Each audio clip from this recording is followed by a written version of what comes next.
വാർത്തകളിലേക്ക് വിശദമായി. തൃപ്പൂണിത്തുറ തെരഞ്ഞെടുപ്പ് കേസിൽ കെ ബാബുവിന് ആശ്വാസം. ബാബുവിനെ അയോഗ്യനാക്കണമെന്നാവശ്യപ്പെട്ട് എതിർ സ്ഥാനാർത്ഥി എം സ്വരാജ് നൽകിയ ഹർജി ഹൈക്കോടതി തള്ളി.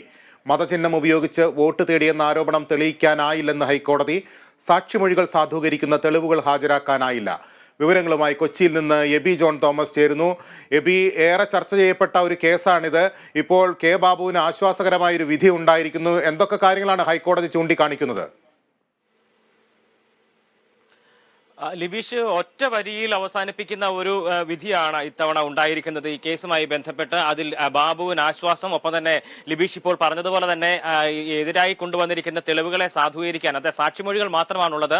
ഈ സാക്ഷികളെല്ലാം തന്നെ CPM പ്രവർത്തകർ കൂടിയാണ്. അതുകൊണ്ട് തന്നെ ഈ സാക്ഷിമൊഴികളെ സാധൂകരിക്കുന്ന തരത്തിൽ തെളിവുകൾ ഹാജരാക്കാൻ സാധിച്ചിട്ടില്ല തുടങ്ങിയ കാര്യങ്ങളാണ് ചൂണ്ടിക്കാണിച്ചിരിക്കുന്നത്. എന്തായാലും ഈ വിധിയിൽ സന്തോഷമുണ്ട് എന്നുള്ളൊരു പ്രതികരണമാണ് കെ ബാബുവിന്റെ ഭാഗത്തു നിന്ന് ഉണ്ടായിരിക്കുന്നത്. തനിക്കെതിരെ ഉണ്ടായിട്ടുള്ള തെളിവുകളെല്ലാം തന്നെ അത് കൃത്രിമമായി കിട്ടിച്ചമച്ച തെളിവുകളാണ്. ആ നിലയ്ക്കാണ് ആ കേസിനെ കൊണ്ടുപോയിട്ടുള്ളത്. അനാവശ്യമായിട്ടുള്ള വ്യവഹാരങ്ങൾ ഇനിയെങ്കിലും ഒഴിവാക്കണമെന്നുള്ള അഭ്യർത്ഥന കൂടി കെ ബാബു മുന്നോട്ട് വെക്കുന്നുണ്ട്. എന്തായാലും രാഷ്ട്രീയ കേരളത്തിൽ വലിയ രീതിയിൽ ചർച്ച ചെയ്യപ്പെട്ട 2021 തെരഞ്ഞെടുപ്പിന് ശേഷം ചർച്ച ചെയ്യപ്പെട്ട ഒരു സംഭവമായിരുന്നു എന്തായാലും തൃപ്പൂണിത്തുറയിലെ ഈ തെരഞ്ഞെടുപ്പ് കേസുമായി ബന്ധപ്പെട്ട വിഷയങ്ങളെല്ലാം തന്നെ. കെ ബാബു മതചിഹ്നങ്ങൾ ഉപയോഗിച്ചുകൊണ്ട് വോട്ട് തേടുന്ന സാഹചര്യം ഉണ്ടായി എന്നുള്ളതായിരുന്നു പ്രധാനമായും എം സ്വരാജ് ചൂണ്ടിക്കാണിച്ചിരുന്നത്. അത് കൃത്യമായി പറഞ്ഞാൽ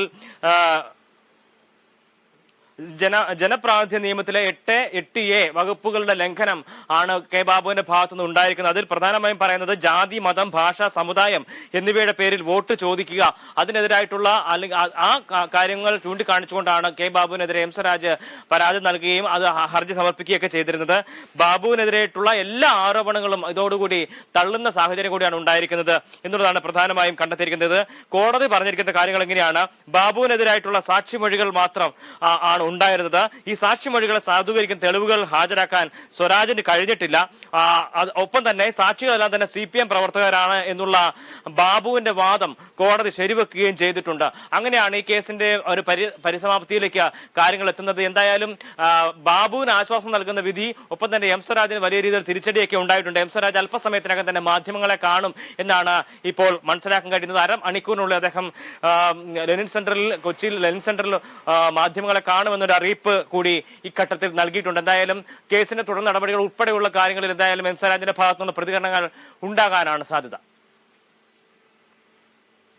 എബി, 992 വോട്ടുകൾക്കാണ് കെ ബാബുവിന്റെ വിജയം. അന്ന് ഈ തെരഞ്ഞെടുപ്പ് കാലത്ത് ശബരിമല വിഷയം തൃപ്പൂണിത്തുറ മണ്ഡലത്തിൽ മാത്രമല്ല, തൃപ്പൂണിത്തുറയിൽ സവിശേഷമായും വലിയ ചർച്ചയായ ഒരു സംഭവമാണ്. ആ കേസിൽ ഈ കെ ബാബുവിന് എന്തൊക്കെ ന്യായങ്ങൾ നിരത്താനുണ്ടായിരുന്നു? സ്വരാജ് എന്തൊക്കെ കാര്യങ്ങൾ ഉന്നയിച്ചാണ് ഈ ഹർജിയുമായി മുന്നോട്ട് പോയത്?